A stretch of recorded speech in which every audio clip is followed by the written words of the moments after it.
Hi friends, welcome to my channel little sisters vlogs. ఈరోజు మన ఛానల్లో గులాబ్ జామున్ రెసిపీ అనేది ఎలా తయారు చేయాలో చూద్దామండి. గులాబ్ జామున్ తయారు చేయడానికి ముందుగా పిండిని అయితే నేను ఈ విధంగా కొలుచుకుంటానండి.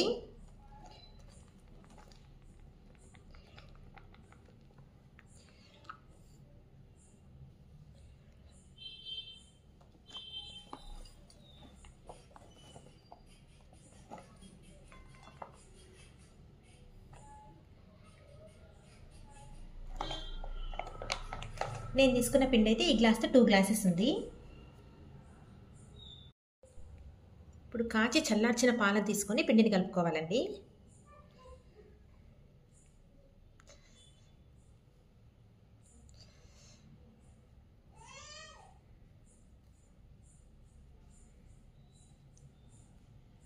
ఇలా కొంచెం కొంచెంగా పాలు పోసుకుంటూ కలుపుకోవాలి.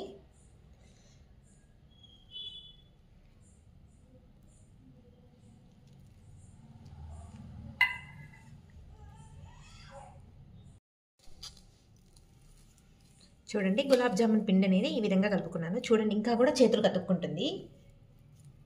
గులాబ్ జామున్ పిండిని ఎప్పుడు కూడా మరీ టైట్గా కలపకూడదండి.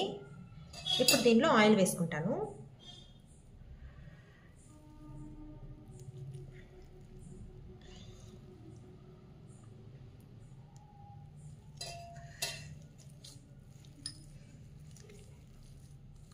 ఇలా కొంచెం చేతులు కతుక్కునేలాగా కలుపుకొని ఇప్పుడు ఆయిల్ వేసుకొని దీన్ని చేతులు కతుక్కోకుండా చేసుకోవాలి.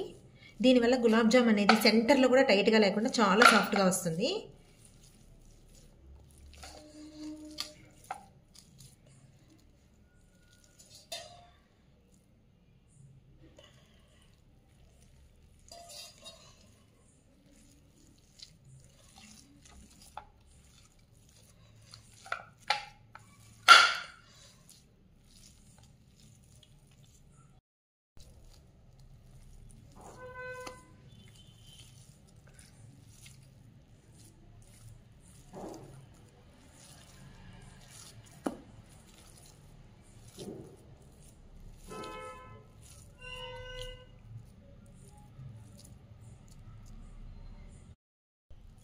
చూడండి, పిండి అనేది ఈ విధంగా కలుపుకున్న తర్వాత చేతులు కంటుకోవట్లేదు. ఇలా ఆయిల్తో మనకి చేతులు కంటుకోకుండా పిండిని తయారు చేసుకోవాలి. ఇప్పుడు గులాబ్ జామ్ అనేది లోపల సెంటర్లో కూడా చాలా సాఫ్ట్గా వస్తుంది పిండిని ఇలా కలుపుకోవడం వల్ల.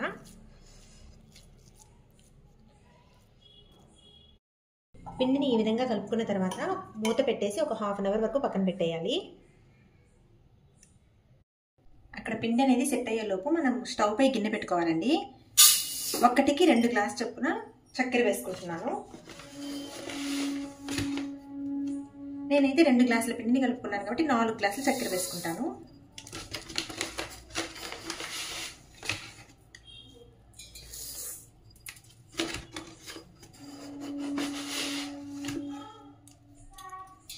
నాలుగు గ్లాసుల చక్కెరకి 4 గ్లాసులు వాటర్ పోసుకుంటానండి.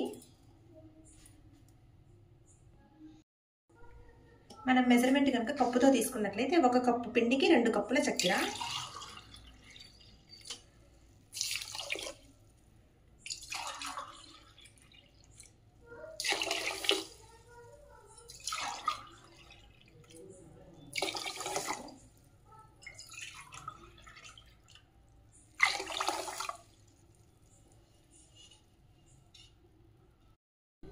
నేను దీనిలోని నలగొట్టి పక్కన పెట్టుకుని ఒక 3 యాలకులు వేసుకున్నాను.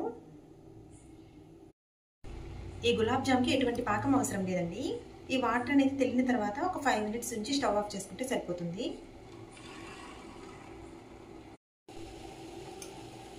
చూడండి, గులాబ్ జామ్కి మనం పెట్టుకున్న వాటర్ అనేవి ఈ విధంగా తెల్లుతున్నాయి. ఈ చక్కెర నీళ్ళు ఈ విధంగా తెల్లిన తర్వాత ఒక 5 మినిట్స్ ఉంచి స్టవ్ ఆఫ్ చేసుకుంటే సరిపోతుందండి.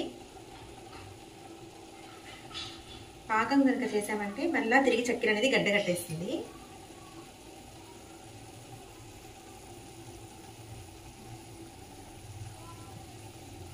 అంతే అండి.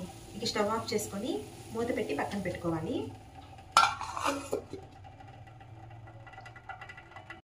మనం గులాబ్ జామ్ కోసం రెడీ చేసుకున్న వాటర్ అనేది గోరువెచ్చగా అయ్యేలోపు ఈ విధంగా గులాబ్ జాములు తయారు చేసి పెట్టుకుందామండి.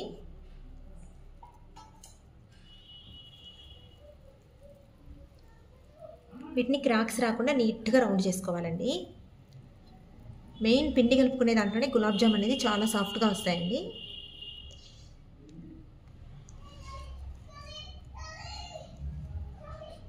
ఇంకా బాల్స్ అన్ని రెడీ చేసి పక్కన పెట్టుకోవాలండి. ఇప్పుడు స్టవ్ పై ప్యాన్ పెట్టుకొని ప్యాన్ హీట్ ఎక్కిన తర్వాత డీప్ ఫ్రైకి సరిపడా ఆయిల్ వేసుకోవాలండి. అలానే ఆయిల్ కూడా హీట్ ఎక్కిన తర్వాత మనం ముందుగా రెడీ చేసి పెట్టుకున్న గులాబ్ జామున్ వేసుకోవాలి.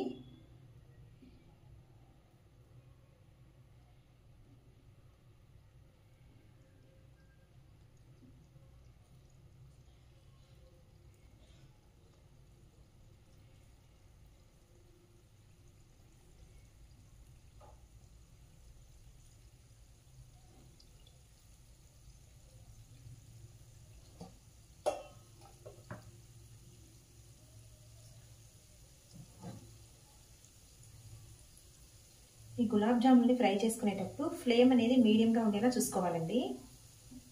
హై ఫ్లేమ్ పెట్టుకున్నట్టయితే గులాబ్ జామ్ పైన అనేది కలర్ చేంజ్ అయిపోతుంది, కానీ లోపల మాత్రం పిండి పిండిగా ఉంటుంది.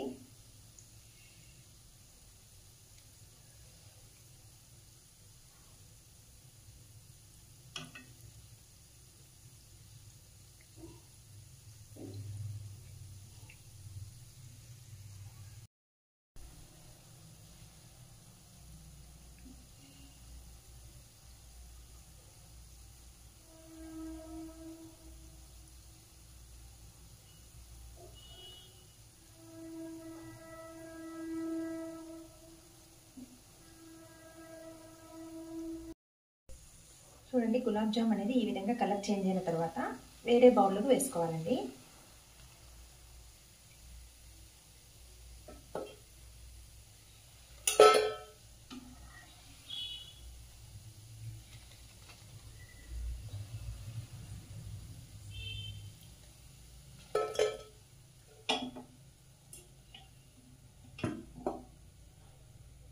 ఇదే విధంగా అన్ని గులాబ్ జాములు రెడీ చేసుకోవాలి.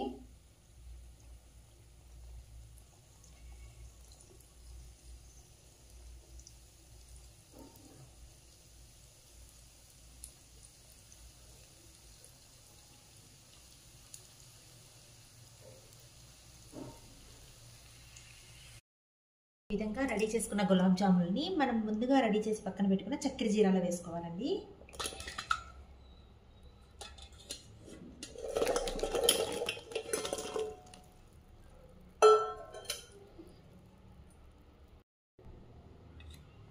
అలానే వీటిపై మూత పెట్టుకొని ఒక హాఫ్ అన్ అవర్ వరకు పక్కన పెట్టేసుకోవాలండి. హాఫ్ అన్ అవర్ అయిపోయిందండి. ఇప్పుడు ఒక్కసారి మూత తీసి చెక్ చేసుకుందామండి. చూడండి, గులాబ్ జామ్ అయితే రెడీ అయిపోయింది. ఈ విధంగా మీరు కూడా ఒక్కసారి ట్రై చేయండి.